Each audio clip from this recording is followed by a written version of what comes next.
a Kentucky legend, the Lion of Whitehall.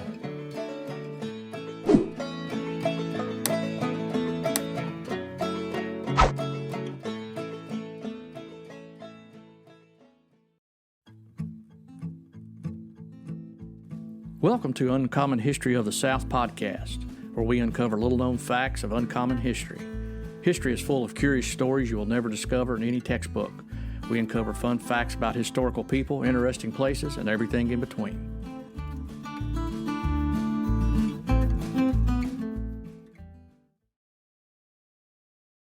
Hello and welcome to Uncommon History of the South. I'm Brian. And I'm Harold. And Harold, tonight we're in your library. I'm looking at a book, Memoirs, Writing, Speeches of Cassius Clay, Volume 1. And I understand you took a trip to his house in Madison County today. What made you pick Cassius Clay to be our topic tonight? Well, of all the people in Kentucky that I have read about over the years, he's probably one of the most fascinating people for many different reasons that I've ever studied. He was a man probably way before his time in thinking, especially when it came to the slavery issue. He was a visionary in a lot of ways. I think he was. I wrote down a few traits that he had that I thought was important to our story. Before you cover that, he was an emancipationist. What's the difference between an emancipationist and an abolitionist? Well, history will pretty much, when you mention his name, will say he was an abolitionist. An abolitionist believed in abolishing of slavery immediately. He was an emancipationist, which meant he wanted a gradual doing away with slavery. So he had a plan. He thought that slavery hurt the economy as well as it being an unjust and immoral practice. He thought it hurt the economy. And he thought that labor and our economic base was hurt because of slavery, that very few benefited from it, and which if you paid that labor, then the money would be in the system and help build an economy. And he was not an economist, but he was probably right. So those terms, I guess, get intermingled, and sometimes it's confusing on what somebody really was or how they felt about slavery. It seems like he was a very sharp guy. I mean, Yes. I know he was educated in Danville at Center College, Transit University, and then Yale. Right. Well, I wrote down some traits, like I said, that I thought that he was that first come to mind when we talk about Cassius Clay. And I think the first thing that he was a very brave man. I mean, Brian, he didn't know fear. Well, he was quite the character too, right? Well, he was a character, but I mean, he to deal with the unpopular views that he had right in the middle of a slaveholding area in Kentucky. In Kentucky, which was in between the North and the South. Pretty much a border state, but the more affluent areas in Kentucky, the large land plantations and those things, slavery was alive and well. And probably the majority of people that had slaves and all were bitterly against him. His political opponents hated him. He's fought in duels, and we'll talk about those things later. But as a display of his courage, he was a hero in the Mexican War. He stood up tall in the Civil War when it started, and even his own family around him, his in-laws, hated him, and he had to deal with all that most of his life. His father was a slave owner. He owned, I think, on record, 100 slaves. What caused him to develop the passion he had to be anti-slavery? Well, I think that he witnessed some things, and there's a story that we'll go into detail about later, but there was a slave Mary that helped him do his gardening when he was a young boy, and he always had an interest in gardening and agriculture, and he saw her taken away, and he also saw her go through a horrific experience with another plantation foreman there of another plantation. So he had witnessed things that bothered him, And then when he went to Yale University, he was educated under William Lloyd Garrison, which we know was a pretty strong anti-slavery person. And I think those things really got him thinking and got him motivated to do some of the things he later did. Another trait he had, I thought, was he was very strong physically and emotionally. He was very hard-headed, very high-minded. He had a lot of confidence. Was he a very big man? He was a big man. He was 6'3", weighed over 200 pounds, and back then that was a big man. Trust me. He was very strong, very athletic in his younger years. Did not back down from a fight at all. I mean, he just wouldn't. He didn't. It didn't bother him. But strangely enough, it really bothered him as he got into adulthood. It really bothered him when people talked about his fighting prowess. He really didn't want to be known as a fighter. But he was, like I said, he's a very complex man. Headstrong on his political views. And then we talked about he loved women. I mean, he was an admirer of women, and it started when he was a child. And it's almost humorous, he'll start telling a story in his memoirs, and he'll reflect back on a young girl in childhood or a young woman in Mexico when he was in the Mexican War or something. He always brings a female in the picture somewhere or another, and he was really quite a ladies' man, I think. I think he had that on his mind a whole lot. And he was very well educated, for his time. Now, his father was one of the wealthiest men in Kentucky when he died, probably the largest landowner. So Cassius was born into privilege, so to speak. And then you think about how in the world did he want to give up that privilege and, live a life of turmoil because it was a cause, I think, bigger than himself. And his family, or I guess his father, was one of the earliest settlers in Kentucky. Right. Yeah, his father was a Green Clay. He was born in Powhatan County, Virginia, of Welsh ancestry. He married Sally Lewis in Virginia, and his father's whole education, wasn't a lot, but he had about 9 months of schooling in mathematics, which got him the ability, I guess, to survey. It's hard for us to comprehend today that a guy could only go to school for 9 months and be a land surveyor, but that's exactly what he did. There was a neat story about him coming to Kentucky in pioneer times, and he was riding a mule and dressed in buckskins, and this writer that I read this story about seemed to think that maybe he was kind of doing a little acting here, but he was riding around looking for a surveying party, and he found them, and so they asked him if he knew mathematics, and he said, "Well, I know George Maddox." So, close enough. I don't know who George Maddox was or what he had to do with it, but anyway, that was his answer.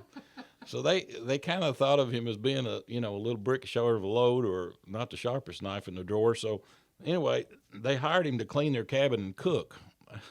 So they were out surveying every day, and after several days of them going out surveying, bringing in their plats, and back then you'd survey, you bring in the plat, you do the paperwork, you take the courthouse and register it, and guess what? You own the land. Well, I guess he was a little smarter than they thought he was. So they brought in several of their plats, and so he just took the plats and got on his mule and rode back and registered them in his name. So, and he ended up with how many acres? Oh, I don't know, but it was a bunch, I guarantee you. Scoundrel. Yeah, he was a bit of his dad was a bit of a character. Now, there's a lot of things about his dad that people question. In 1792, he was chosen as the official deputy surveyor in Kentucky. Now, this is no light deal. At that time, there were so few surveyors, and the way the system worked, some of the land, not all of it, but some of the land he surveyed, he got half of what he surveyed. So you might say he was, he was absolutely cleaning up. And he amassed, about the time of his death, something like 40,000 acres of land. Wow. And he even had land in Ohio. He didn't, not only just in the state of Kentucky, but he had land in other places. He was a very enterprising guy. Cassius' father was. He raised tobacco. He built grist mills. He raised rye and wheat. He had his own distilleries. Believe it or not, he even had his own resort. A resort, yes. Where was it at? I don't know. I don't know where the resort was. I haven't done any research to find it, but he didn't like tobacco raising as much because it depleted the soil. It took so much out of the soil, so he tried to get away from that. He spent a lot of time in court, and in the mid 1790s, he became the magistrate of the court of Madison County, and that was a very beneficial position to him because he had so much influence there. And he was owed some money from an estate from a man named William Ranald, Ranold, and he died before he could pay his debts to Clay. So Clay sued the estate and its heirs, and the heirs happened to be two infant females. But he kept on with the case, regardless, and I guess it was a questionable judgment. But anyway, he got the money owed him. But So Green Clay, his father was a slave owner. How many slaves did he actually own, and what was the fate of the slaves? Well, at the time of his death, he had listed 105 slaves that he owned. 84 were given to members of the family. 12 slaves were emancipated, and 8 were sold. Now, the slaves that Cassius, quote, inherited was in a trust. And the problem with that is... And how many was that, you know? I don't know. Okay. How many... All the children and, got slaves, and his wife got a slave, but I'm not sure how many he got. I'll have to go back and look, but he couldn't sell them. And that's the problem with the trust, was he was kind of stuck with them.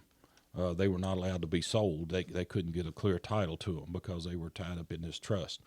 His father had no idea of Cassius's future emancipationist ideas. His ambitions. He died before that was really cultivated and came to fruition. So he really didn't have any knowledge that Cassius was going to be like that, probably when he died. So how old was Cassius when his father died? Cassius was 17 years old, and for his part of the inheritance, he inherited 2,200 acres of the home place. The old house was called Claremont, and he inherited that and the land and slaves. So as a young man, he was already a wealthy young man. Was his father very involved in his life, or what kind of relationship did they have? Brian, that's a good question, because it seemed to be, from reading the things that I've read about him, his father was gone all the time. He was, if you can imagine having 40,000 acres of land, some of it in Ohio, having all these businesses and everything, I can't imagine how he could have been around a lot because he was so busy. He was such a busy guy. He did give Cassius some advice, and I thought it was really interesting part of the story. Cassius said he told him to never tell anybody your business, and said, if you want to know the truth, inquire of fools or children. And never travel the same road that you came on. Always return a different way. Never say anything about anybody you wouldn't want proclaimed on the courthouse square. Keep out of the hands of doctors and sheriffs. And he said, my property is worth more on the farm and in the storeroom than in the pockets of spendthrifts. So some of those things he remembered all of his life, and he used them in his dealings with people. Well, I think we could add one to the children and fools tell the truth. The third one would be yoga pants. Yeah, those three things always tell the truth. So. Yep. Well, and his mother seemed to be probably more in his life than anyone, and his mother was a very good woman, evidently. She had a lot on her shoulders, raising all these children and having to deal with plantations and overseers and all kinds of things in the absence of Green being gone all the time. His dad died of skin cancer, evidently being exposed to the sun so much in 1828. So she was widowed early. She was about 20 years younger than him. So, and then what's interesting is she remarried within a year after Green's death, and she married her sister who had deceased husband, and his name was Dudley. so, see. So, okay, so it was by marriage. Okay. Mm-hmm. Well, prior to his father's passing, his mother had encouraged him to get as good an education as he could, and his dad wanted him to as well, I'm sure. He had attended schools, and at age 13, he had been at St. Joseph's School in Bardstown, Kentucky, and he learned the love of sports there. I think his physical prowess, he became aware of the fact that he was bigger and stronger than most of the boys in his class. He studied at Center College in Danville and Transylvania in Lexington, which, by the way, Transylvania actually started in Danville, but moved it quickly to Lexington. And there was a little incident while he was at Transy in the main building in 1829 on a Saturday night. Cassius fell asleep, and he said that his slave actually knocked over a candle and burnt the building down. He never admitted that until he was in his 80s. that actually So he happened. blamed it on his servant. Yeah, he blamed it on his servant, and which, like I said, was tied to him because of the trust and the will. But he burned the building down in Lexington in 1829. Of course, Yale was, like I said, was his major influence in his education. William Lloyd Garrison and his anti-slavery views is what propelled Cassius into the world of anti-slavery and publishing the True American newspaper in Lexington. So he was 17 when his father passed away and inherited the state? Yes. Mm-hmm. So what was that like for him? How did he handle that? Well, I don't think he was capable of handling it. Like, his mother had the right to live there until she remarried or till he married. It was kind of an odd thing, and within a year, she had remarried and moved to Frankfort. So he had, at 18 years old, he was responsible for 2,200 acres, a big house, and a lot of responsibility. I couldn't imagine the pressure, Right. just running the day-to-day activities of the plantation. Well, Brian, he was used to pressure because at 12 years old, his father sent him to Cincinnati to pay on some property, some taxes or something on some property he owned in Ohio on a business errand at 12 years old by himself. Wow. So he was used to responsibility. I guess in early Kentucky, you had to grow up quick, and he was, like I said, probably very mature for his age, and he was fearless. I mean, that's this one characteristic of Cassius Clay. If you know anything else about him, I don't think the man was afraid of anything. And well, tell me some of the stories about how he developed that reputation of being a fearless. What? Well, when he was engaged to his wife, his mother-in-law, unfortunately, just truthfully hated him. Typical mother-in-law. Yeah, well, it's just sad that, she just never, I don't know what the reasons were. We don't know, but she kind of caused a little trouble in the marriage. There was a gentleman from Louisville, Kentucky, a young doctor that had been courting her daughter, or wanting to, and she wanted her to go with him because Jane Warfield's father was Elisha Warfield, and he was a doctor, so it was kind of in the family. Well, this young doctor from Louisville had made some disparaging remarks about Cassius, so Cassius cornered him one day and beat the tar out of him, and this didn't sit well. The guy challenged him to a duel, which Cassius was more than ready to accept. So nothing kind of came of it. Every time they went to duel, they drew a crowd, and that was not good because they didn't want to have to deal with crowds. So right before the wedding, Cassius takes off to Louisville where this guy lives, and they say he lived actually in a hotel. Now, whether he owned this hotel or what, I don't know. But when he came into the hotel, there was Cassius standing there glaring at him, waiting on him. Well, the young man went upstairs, and Cassius waited, and he never came down. And so after period of time, somebody went to his room to see what was the problem, and they found him dead. He'd slashed his wrists. So he preferred to slash his wrist than to deal with Cassius Clay, yeah. And Clay always blamed that on his mother-in-law for instigating that. There's probably a lot more to this story than I have time to tell, but it was just it was a very sad thing, really. I mean, that he had no idea that the guy was contemplating suicide over having to deal with him. Well, I know you said that while he was at Yale, I guess he developed his passion for the anti-slavery. Let's talk a little bit about that. Tell me about the influence and how did he start out early in his career speaking out against slavery? Well, one of the stories he told was that as a young boy, he'd always had an interest in gardening, and there was a slave named Mary that assisted him in his garden work. A few years later, Mary was sent to another plantation, not sold, but just, I guess, loaned out, rented out. I don't know the financial arrangement, but anyway, she was to cook for some white hands and an overseer there by the name of John Payne. And Payne abused Mary verbally right off the bat, and which Mary objected to, and which it angered then the whole Payne family. And I guess they didn't think she even had the right to defend herself or take up for herself. But anyway, they didn't like her, so they plotted against her and sent her upstairs of this cabin to shell corn. Well, she was very suspicious of this because it didn't seem comfortable to her to be doing that, and she thought she was possibly being set up. So on her way up the steps, she grabbed a butcher knife and hid it under her apron.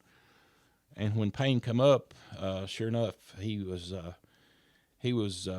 attacked her basically, and she stabbed him, and she killed him, and then she fled back to the Clay plantation there at Claremont. And in 1820, she was put on trial, and a year and a half to complete this trial. Some of the Clays testified on her behalf. I know Cassius's mother testified on her behalf, and she was found guilty anyway. But I guess maybe because of their political pull, I don't know, but Governor John Adair pardoned her in 1821. And there's a whole story that we don't have time to get into. She was of mixed race, and there are some people that believe that she was actually a daughter of Green Clay, or what to be a half-sister of Cassius Clay. Yeah. Okay, so do you think Mary had something with him developing his anti-slavery views? Yeah, and I remember, I believe later Brutus was the one that inherited Mary in the will. And this is a brother? A brother, yes. Okay. And I think that, I don't know what the circumstances were, but he watched her as she was being carried away to be sold. And it really upset him, and which was common, I guess. This slavery thing, a lot of these slaves had become attached to the people they were working for, and it was a cruel thing. And their families broken up. It was heartbreaking to read these stories, and so it went both ways. I mean, it affected white people and obviously the slaves themselves, and such a terrible system of labor. I can't imagine a worse, really, if you get to thinking about it. It had to be, I couldn't imagine some of the things they had to endure and overcome.